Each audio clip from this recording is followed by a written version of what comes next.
Nandito tayo ngayon sa Hungary guys. Dumating tayo kanina madaling araw at tayo dadalaw sa ating inaangkin na farm. Yan na yung mga inaangkin kong farm dito guys sa labas ng aming accommodation. Ano? Yan ang mga bunga niya. Marami na mga hinog. Yan oh. Punta tayo doon sa kabila rin. Ayun. Yan mga yan. Nagkandalaglagan na rin yung mga bunga niya guys sa sobrang hinog na. Ito. Itong puno na to konti na lang. Nagkandahulog na siya guys. Yan yung bunga. Yan pala walnut. Ito pala yung walnut guys. Yan yung bunga niya kapag hilaw pa, pero kapag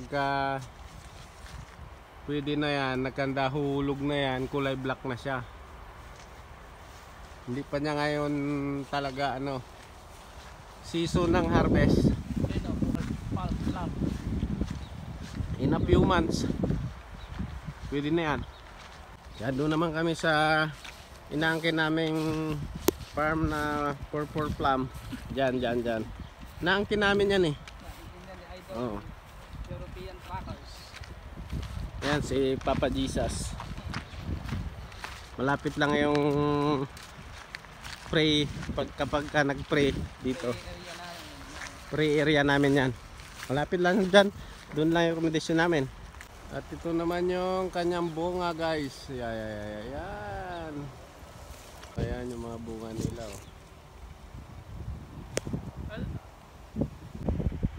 Parang alanganin pa siya oh. May kunting asim pa siya.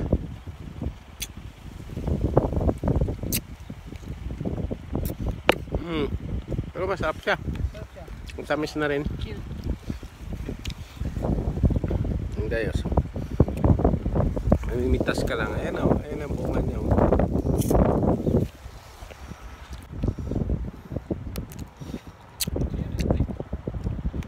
Sarap. Pwede siya pang baon pag nagbiyahe.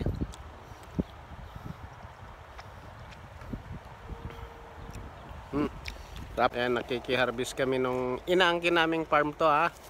Inaangkin lang namin to, hindi to talaga amin. Ayan o, bunga niya o. Purple plum. Purple plum. Mahal nga ito sa store. Kaya kami nakikikuha lang o nakikiharvest, nakikiangkin para makalibre lang guys. Ang kapal na mga moks.